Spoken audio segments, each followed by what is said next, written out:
every story that I choose because it has a moral or life lesson I want you to learn.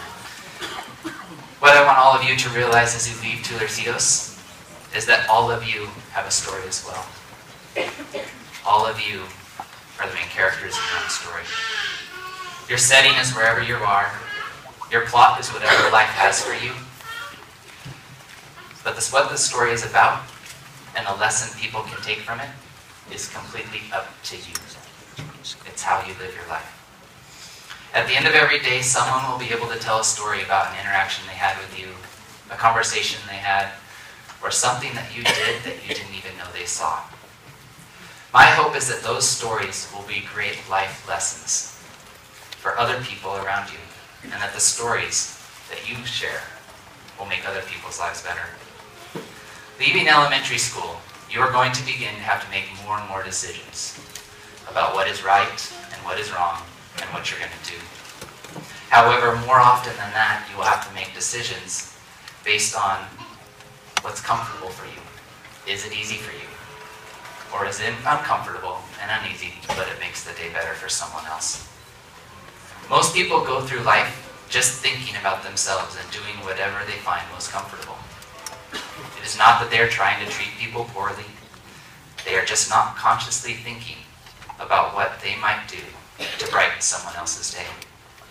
They walk by people without saying hi. They order coffee without reading the name tag of the person on the other side of the counter to say thank you.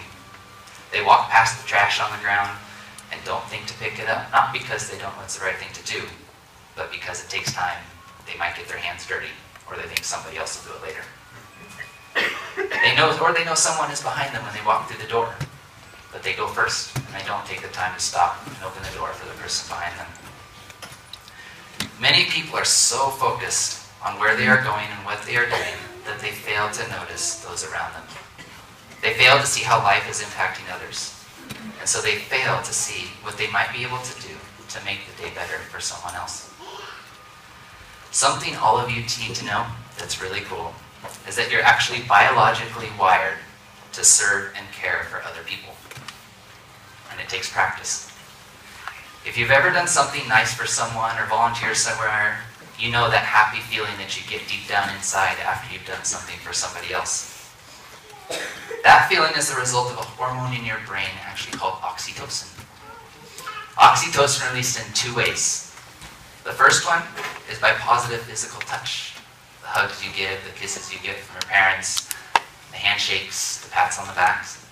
The second is from an act of sacrificial generosity. You giving of your time and energy to do something for someone else without expecting anything in return. And one of the great things about oxytocin is it's also contagious. So, researchers have found that when you actually act sacrificially generous and you give someone positive physical touch, not only do you get the release of oxytocin, the person on the receiving end gets the release, and anyone around who witnesses it gets that release of oxytocin. So with one simple act of letting someone go first, throwing someone else's trash away at lunch, offering to get the supplies for your partner in class, or saying hi to the person walking by you who looks like they might be having a bad day, you can make multiple people's lives better. Additionally, researchers have also found that oxytocin boosts your immune system, which helps you live a long, healthier life, increases your creativity, and makes you better problem solvers. So all of you can deduce that it's also going to make you a better student and a better employee later on. It also works in such a way that the more you practice those acts of sacrificial generosity and positive physical touch, the easier it is for your brain to release that oxytocin, and the easier it is to do those acts again and again. All of you just completed 5th grade, so all of you can figure out what all of that means. It means that to make your life better, to experience that fulfillment most people spending their entire lives searching for, we don't go through life focused on ourselves, our day, and our agenda. We have to be aware of the people around us. We have to notice them, what they are going through, and sacrifice our time and our energy to make the day better for someone else. And if you do that, and this whole class does that, and I know this class is very capable of that, you can imagine what it's going to be like in middle school you can imagine the impact you're going to have there. You can imagine the impact you can have at high school and when you go to college. And if you ever come back and live in this great valley, it'll be a great, wonderful, positive impact.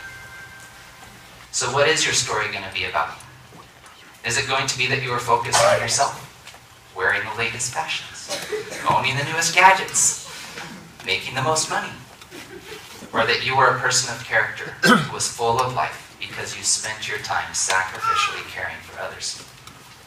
Because as contrary as it may sound or may feel, it is noticing and caring for others and putting their needs above your own that will bring you the most satisfaction in life. That is why I ask you the same question every Monday morning. And that is why I hope the story people tell about you will have a great life lesson that will be about what you are doing each day to make the lives of the people around you better. Thank you, guys.